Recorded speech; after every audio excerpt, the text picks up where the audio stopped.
yung palay. So,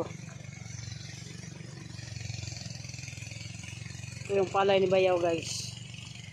Yun o, may nag-aani doon sa pub. May nag-aani.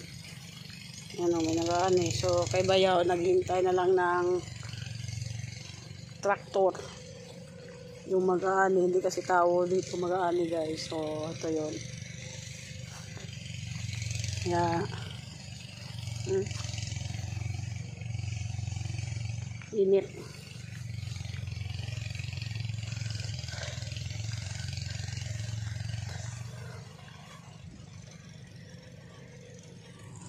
Ayun o, may nag-aani doon o. Yan o, yung maingay. Yan, naglilinisan sila ng palay. Ito kay Bayaw. So,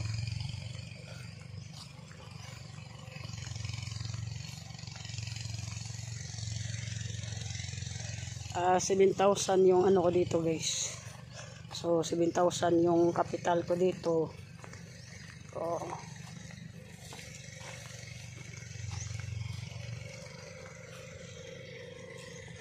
napad yun, may nag-aani no.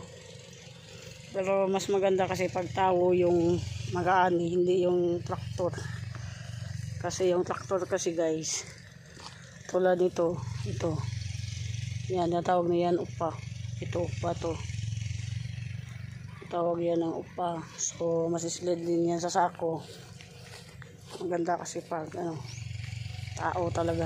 Kasi niya nalilinis. Ganito. Yan. Ito, so ano, itik na yung mga bunga. Ito yung palay. So shout out sa naghanap ng mura ang bigas. Kasi yung kasaysayan ng pagtatanim o mga farmers ay malaki din yung kapital nila. Naghanap kasi sila ng mura ng bigas, 20 yung bigas, yung gasolina nga 70 nga yung ano litro.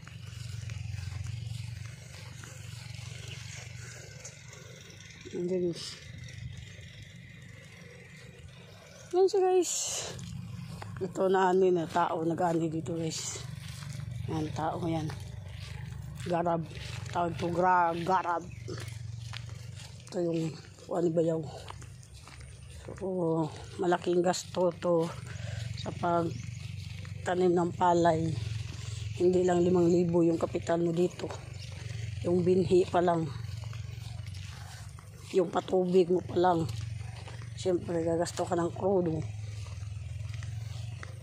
Ano guys.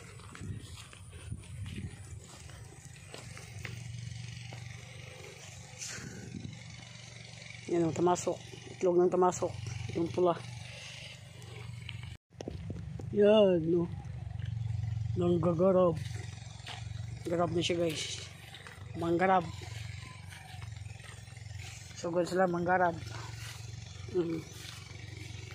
Ito yung palay. Oh, maganda yung pagbunga ng palay. Ano? So, hindi ito maaani ngayon. Baka sa Lunes or Martes pa. Kasi yung ngipin daw ng traktor is nasira. Okay, so. Yes, ang naka-advantage kasi sa traktor, mabilis.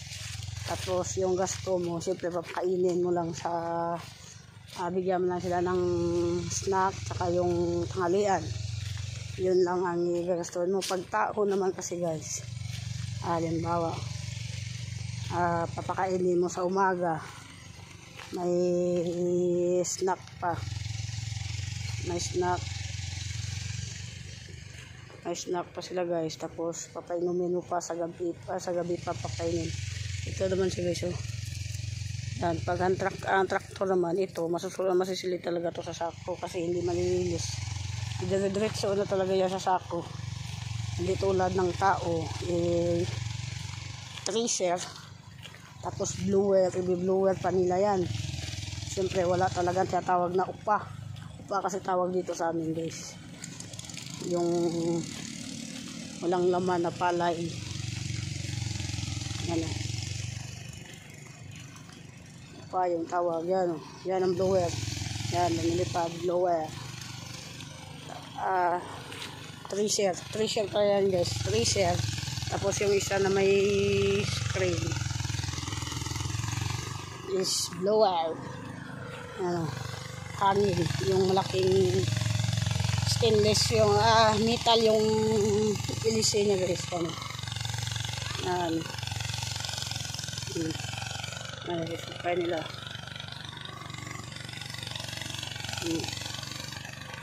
Yan, siyempre may naghahakot.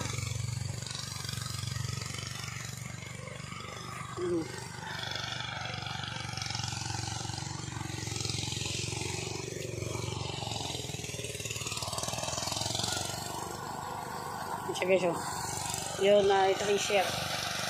Yan na thresher. Dapat ingat ka talaga pag ang kamay mo makain yan, putol agad.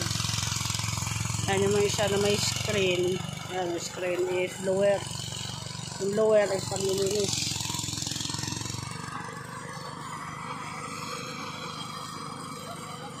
Yan sila guys. Yan ang pag-aani guys.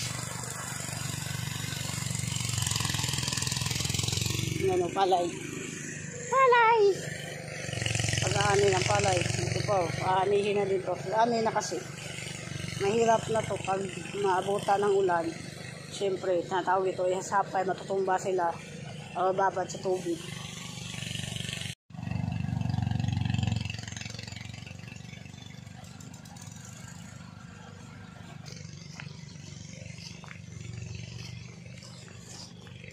Init na palay.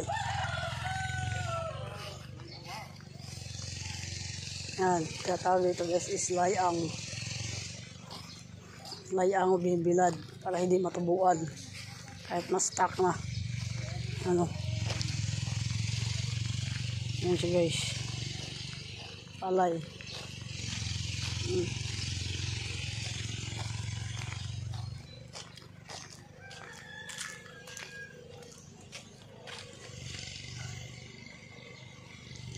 Ayan, marami. Yan, maraming palay.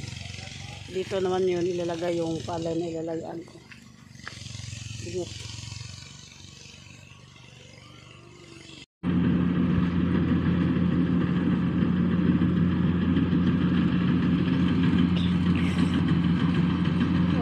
Okay.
Malaki talaga yung sa isang sako na binhi guys. Is yun ya, gasto mo is nasa 12K. Sa 12K, okay lang sana kung maganda yung tubo. Maganda yung tubo, hindi ka mabibila ng araw doon. May nagarado pa doon. Ay may nagaani pa doon. Mano-mano. Sa ano yan guys, sa nasa 50 yung sako lang nakuha niya. So sa 50 na sako is ibabayad sa, ang bayad niya daw sa harvester is 8 sako. So 8 sako 43. So 43, ibigay niya sa akin 16 na sako. Is nasa kuan lang sa kanya, mga 30, mga 20 lang pala sa kanya guys, 20 plus. So yung 20 plus, syempre gamay lang talaga yung makuha niya guys. Ayan, sa 20 plus. At yan siya guys, ang init.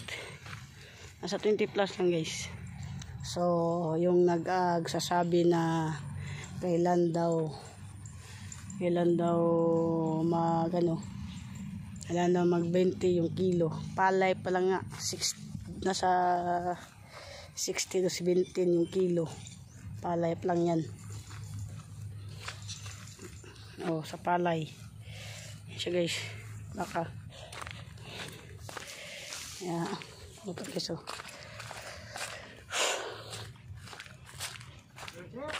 Ito, bulad ka na.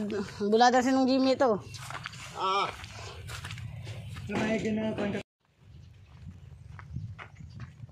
Yan palay guys. Yan o, palay.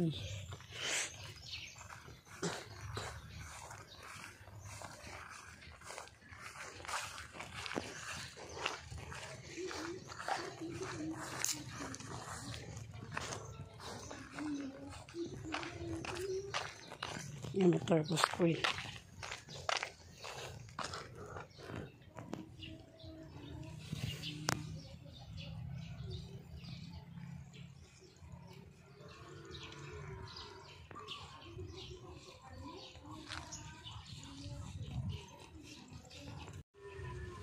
Init siya guys. Binilad na palay. Siyempre, uwi na na. Aming palay. Init. Init. Siyempre guys, yung pag ng palay pala is hindi basta-basta. Halimbawa, yung gasto namin bayaw, so nasa 12k. So 5k sa kanya, 7k sa akin. Tapos sa kanya yung binhi, yung pagbili ng halimbawa ito, malayo sa bote, may balon siya, okay, may balon, so bibili ka ng krodo. Yan bibili ka ng krodo is 1 galon. So ang litro ng krodo nung dati bumili si bayaw is nasa 70. Krodo pa lang, init. So tapos yung kunan yung kunin yung palay. Halimbawa sa akin, kukunin ko yung palay ko na parte ko is nasa 60 kasako yung para sa akin. Siyempre si bayaw yung kasi may kapital din si bayaw, sa 5,000 lang sa pera, pero sa binhi, yung sa binhi kasi ibigay ng gobyerno, bigay ng farmers sa gobyerno. So wala siyang gasto sa binhi. So siyempre siya naman talagang gumawa nito.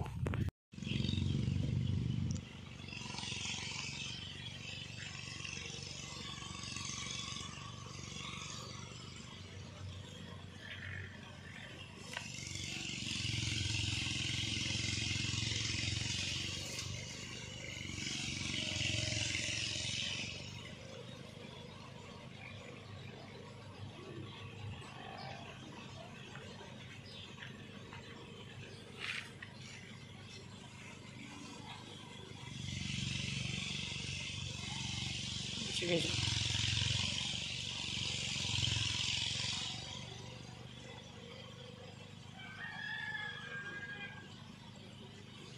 Puno na guys, puno.